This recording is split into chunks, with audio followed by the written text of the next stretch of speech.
3월 6일 오는 만나 성경 말씀은 요한복음 11장 5절에서 6절 말씀입니다. 예수께서는 마르다와 그의 자매와 나사로를 사랑하셨다.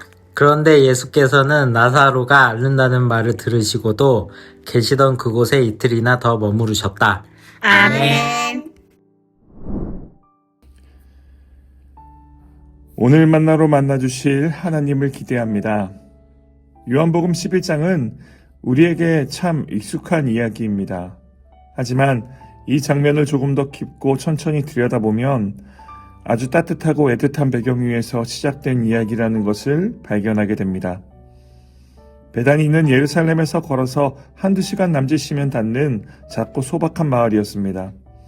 명절이 되어 예루살렘의 긴장과 갈등이 가득할 때면 예수님은 그 소란스러운 도시에 밤새 머물지 않으시고 종종 베다니로 물러가셨습니다.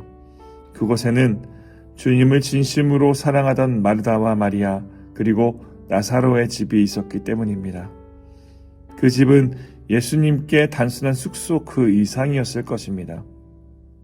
수많은 군중의 시선과 종교 지도자들의 날선 비판에서 벗어나 비로소 숨을 고를 수 있는 자리, 나를 증명하거나 설명하지 않아도 있는 그대로 받아들여지는 자리, 그저 말없이 앉아 있어도 마음이 편해지는 안식처였습니다. 마르다는 부엌에서 정성껏 음식을 준비하며 주님을 섬겼고, 마리아는 주님의 발치에 앉아 그 음성을 마음에 담았으며, 나사로는 묵묵히 그 자리를 지키며 주님의 든든한 벗이 되어 주었습니다. 베다니의 그 집은 예수님께서 이 땅에서 누릴 수 있었던 몇 안 되는 집다운 집이었을 것입니다. 그런데 바로 그 따뜻한 집에 병이 찾아옵니다. 늘 웃음과 평안이 머물던 공간에 고통 섞인 신음소리가 들리기 시작합니다. 정성스레 가꾸어온 평범한 일상이 순식간에 무너져 내립니다. 사랑하는 사람의 숨소리가 점점 거칠어지고 집안의 공기는 말로 다 할 수 없는 불안과 슬픔으로 차갑게 내려앉습니다. 우리는 신앙이 깊으면 이런 아픔은 비껴갈 것이라고 은연중에 기대하곤 합니다. 주님을 잘 섬기고 주님과 이토록 가까운 가정이라면 적어도 이런 비극적인 일은 일어나지 않아야 한다고 생각합니다. 그러나 요한복음 11장은 우리에게 정직하고도 묵직한 사실을 일깨워줍니다. 주님께 사랑받는 집에도 병은 찾아오며 주님이 자주 드나드시는 자리에도 눈물은 흐른다는 사실입니다.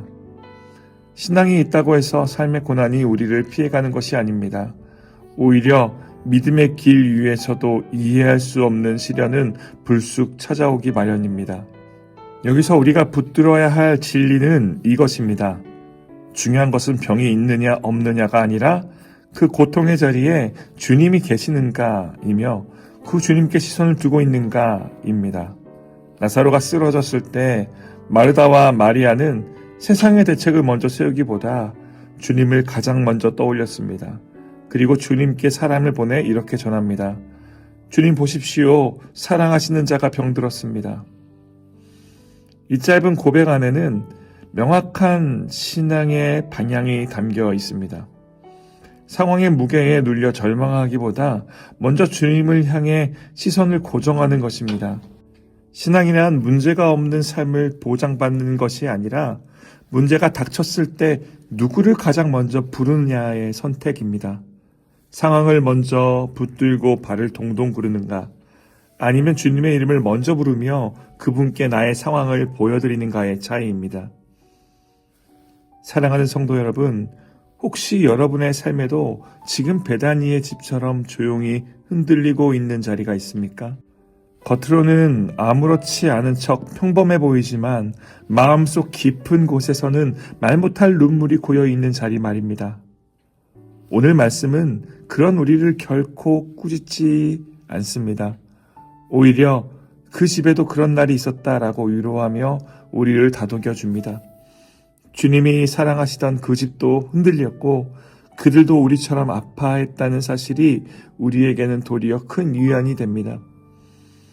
믿음은 완벽한 환경에서 꼽히는 것이 아니라 도무지 이해되지 않는 흔들리는 자리에서도 주님을 먼저 부르는 용기입니다.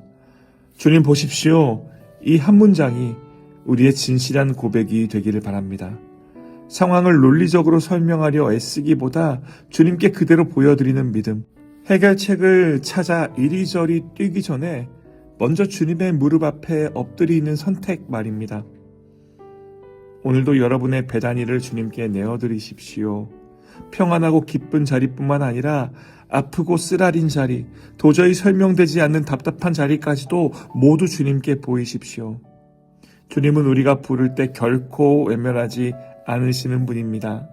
그렇게 주님을 가장 먼저 찾고 부르며 그분과 함께 삶의 파도를 넘어서는 높은 뜻 성도님들 되시길 주님의 이름으로 축복합니다. 기도하겠습니다. 주님, 우리의 삶에도 예상치 못한 병과 같은 고난의 순간들이 찾아옵니다. 그때 낙심의 자리에만 머물지 않고 마르다와 마리아처럼 가장 먼저 주님을 부르게 하옵소서. 문제의 크기보다 주님의 크심을 먼저 바라보는 믿음을 주시고 사방이 막힌 것 같은 순간에도 주님을 향한 고백만큼은 결코 잃지 않게 하옵소서. 우리를 사랑하시며 우리와 함께 아파하시는 예수 그리스도 이름으로 기도드립니다. 아멘. 두 가지 기도 제목으로 함께 기도하겠습니다. 첫째, 나의 이해를 넘어서는 상황 속에서도 당황하지 않고 가장 먼저 주님을 부르는 견고한 믿음을 주소서. 둘째, 우리 교회가 각자의 아픔을 숨기는 곳이 아니라 주님 앞에 모든 문제를 함께 내어놓고 서로를 위해 중보하는 진실한 사랑의 공동체가 되게 하소서. 함께 기도하신 후 개인 기도 하시겠습니다.